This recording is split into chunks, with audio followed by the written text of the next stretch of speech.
Bienvenue sur Africa 24 dans cette nouvelle édition du Non-Stop Info. Voici les titres de l'actualité. Fin du suspense en République démocratique du Congo. Félix Tshisekedi proclamé vainqueur de la présidentielle. L'opposant a obtenu 38,57% des suffrages selon les résultats provisoires annoncés par la CENI. Au Nigeria, 30% du pays souffre d'une forme de maladie mentale avec un taux de suicide en hausse selon le ministère de la Santé. Un service d'assistance téléphonique a donc été mis en place et ce dernier reçoit plus de 100 appels par jour. Responsabiliser les jeunes grâce au sport, c'est la mission que se donne Growing Champions, une association à but non lucratif installée à Eldorado Park en Afrique du Sud, un lieu réputé pour son fort taux de criminalité. Élection historique en République démocratique du Congo. Félix Tshisekedi remporte la présidentielle selon les résultats provisoires donnés par la Commission électorale nationale indépendante. Résultat par ailleurs rejeté par son adversaire Martin Fayulu qui dénonce de son côté un putsch électoral. On fait le point avec Fanny Munchi. Fin du suspense en République démocratique du Congo. Les résultats provisoires de l'élection présidentielle ont été annoncés par la Commission électorale nationale indépendante. Félix Tshisekedi arrive en tête avec 38,57% des suffrages, devant Martin Fayulu en seconde position et Emmanuel Ramazani Shadari, candidat du pouvoir. Ce n'est pas une surprise parce que Félix Tshisekedi émane d'un parti politique qui a l'avantage d'être implanté sur presque toute l'étendue du territoire national. En plus, ce parti s'est allié à un autre qui est aussi implanté sur presque toute l'étendue du territoire national et ceci constitue un grand atout pour cette coalition qu'on appelle Cap pour le changement. En plus, Félix Tshisekedi est le fils du leader historique de son parti, l'UDPS. Félix Tshisekedi est le fils d'Étienne Tshisekedi, figure historique de l'opposition congolaise, décédé le 1er février 2017. Fin mars 2018, il est élu à la présidence de l'UDPS et choisi candidat du parti à la prochaine élection présidentielle. Le 23 novembre, il conclut un accord électoral avec Vital Kamerhe, leader de l'UNC, après avoir renié un accord pour un candidat commun de l'opposition. Les deux leaders créent une plateforme Cap pour le changement et le poste de Premier ministre est promis à Vital Kamerhe en cas de victoire. Et surtout, ils se partagent la carte électorale, le but étant une convergence de voix entre l'UNC, bien implantée dans l'Est, et l'UDPS, plutôt au centre et à l'Ouest. C'est le pouvoir qui passe d'un camp à un autre, puisque Tshisekedi a évolué 3 décennies durant dans l'opposition. Donc c'est pour une première que l'opposition, qui a milité pendant des décennies de façon pacifique, puisse remporter les scrutins et accéder à la magistrature suprême. Donc du point de vue symbolique, ça traduit un pas important vers l'ancrage de la démocratie en RDC. L'enjeu de cette élection était historique, permettre une première transmission pacifique depuis l'indépendance. Au pouvoir depuis 18 ans, le président Joseph Kabila ne pouvait plus briguer de 3e mandat selon la Constitution. Des élections législatives et provinciales ont également eu lieu le 30 décembre. Les résultats provisoires pourront faire l'objet de recours devant la Cour constitutionnelle qui est chargée de proclamer les résultats définitifs. La prestation de serment du nouveau président élu est prévue le 18 janvier, selon le calendrier initial. Le président camerounais Paul Biya a reçu ce 9 janvier 2019 au palais de l'Unité de Yaoundé les vœux de Nouvel An de la part des membres du corps diplomatique et des corps constitués nationaux, la coopération sécuritaire, la lutte contre le réchauffement climatique et la question migratoire étaient au centre des échanges. Reportage Viviane Baoken, notre correspondante. Le président Paul Biya a reçu ce 9 janvier 2019 au palais de l'Unité de Yaoundé les vœux de Nouvel An des membres du corps diplomatique et des corps constitués nationaux. Une cérémonie durant laquelle le chef de l'État a profité pour faire le point sur l'état de la coopération avec ses partenaires étrangers. Il a également évoqué l'importance de renforcer la coopération sécuritaire internationale avec les pays du bassin du lac Tchad en proie aux actes terroristes. repoussé hors de nos frontières. Ce mouvement terroriste ne représente plus qu'une menace résiduelle qui nous oblige cependant à rester très vigilants. C'est pourquoi nous maintiendrons une étroite coopération avec les pays membres de la Commission du bassin du lac Tchad qui se sont engagés fin novembre à N'Djamena et mi-décembre à Abuja à ne pas baisser la garde. Le problème du réchauffement climatique a également retenu l'attention du chef de l'État Paul Biya, qui a d'ailleurs par la même occasion renouvelé l'engagement du Cameroun à respecter les accords de la COP21.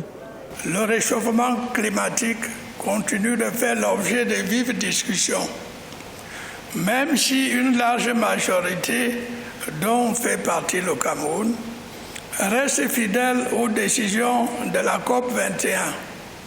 La mise en œuvre de l'accord de Paris demeure tributaire de la mobilisation d'importantes ressources, ce qui signifie d'intenses négociations.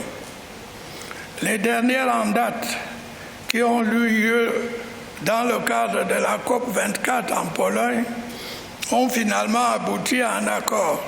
L'autre point fort évoqué par le président Paul Biya durant cette cérémonie est la question des migrations. Pour le chef de l'État, le pacte des Nations Unies pour les migrations sûres, qui était porteur d'espoir sur cette problématique, a montré ses limites et malgré les efforts du HCR, la situation des migrants et des réfugiés demeure alarmante.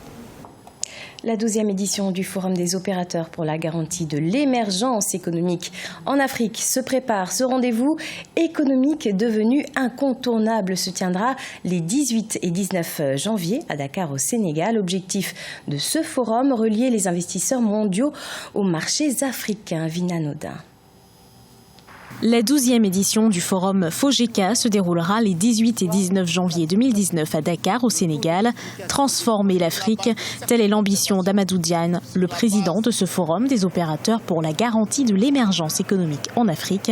Le forum a été créé en septembre 2007 et réunit plus de 300 hommes d'affaires et opérateurs économiques. Nous avons un continent qui est extrêmement jeune et nous avons un continent, on va dire, dans lequel les femmes rencontrent beaucoup de précarité. Or, ces femmes et ces jeunes sont très dynamiques.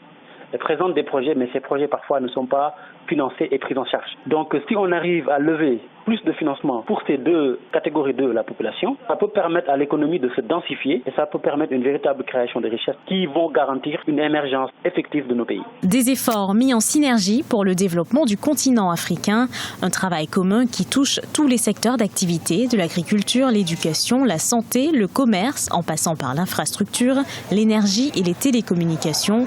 Le forum tente de contribuer à l'émergence africaine par le biais de la promotion du numérique et d'une mise en action du secteur public et privé. Cette donnée de l'économie numérique n'est pas assez prise en compte. Or, on le voit aujourd'hui en France, aux États-Unis et dans les autres pays, notamment au Japon et en Chine. L'économie numérique crée des emplois et est un véritable vecteur de croissance économique pour les États. Pour le FOGECA, aucun développement n'est envisageable sans une action conjointe de tous les acteurs africains. La 12e édition du Forum FOGECA, les 18 et 19 janvier 2019, et le gala de l'intégration africaine du 24 février se tiendront avec des chefs d'État et de gouvernement africains.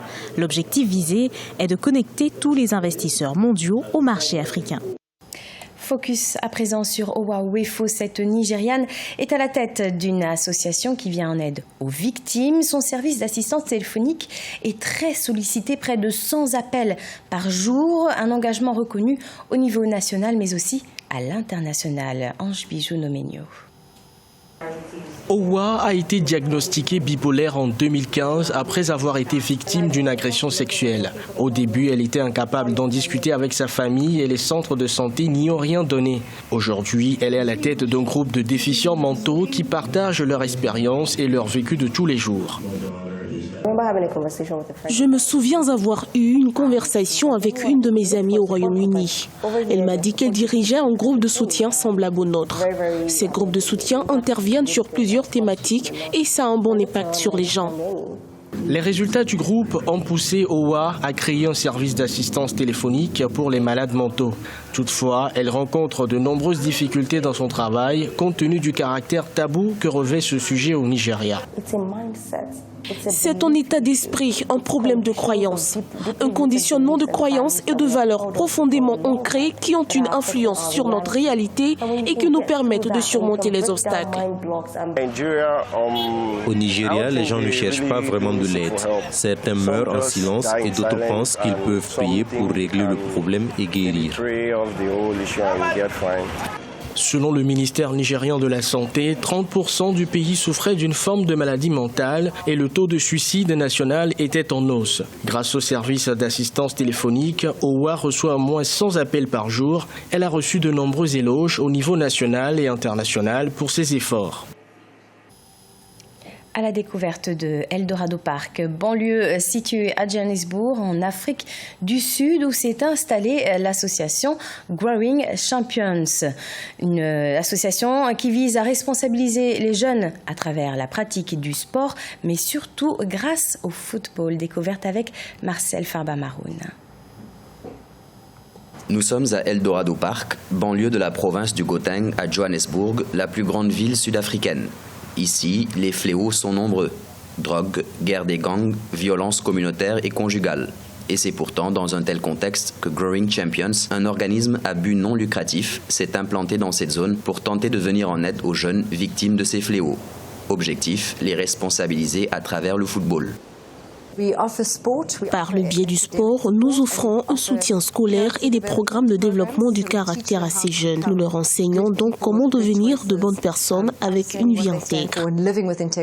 Delano Ayer a été membre d'un gang à Eldorado Park. Grâce à ce programme, il a aujourd'hui adhéré à Growing Champions. Son rôle consiste à conseiller les jeunes logés dans ce foyer créé par l'organisme. Nous tentons de faire oublier, de changer les comportements de ces jeunes. Nous les déverrouillons en quelque sorte. C'est vrai que c'est assez difficile et délicat, mais nous avons déjà réussi à trouver la formule. Growing Champions a changé ma vie, en croyant en moi, sans renoncer et en croyant en d'autres personnes. Rien qu'en 2018, la banlieue d'Eldorado Park s'est tristement rendue célèbre, devenant l'endroit le plus touché par la drogue dans la province du Gauteng, avec plus de 2000 incidents signalés. Ce journal a été réalisé par l'ensemble de la rédaction. Merci pour votre fidélité. Dans quelques instants, une nouvelle édition de l'actualité sur Africa 24.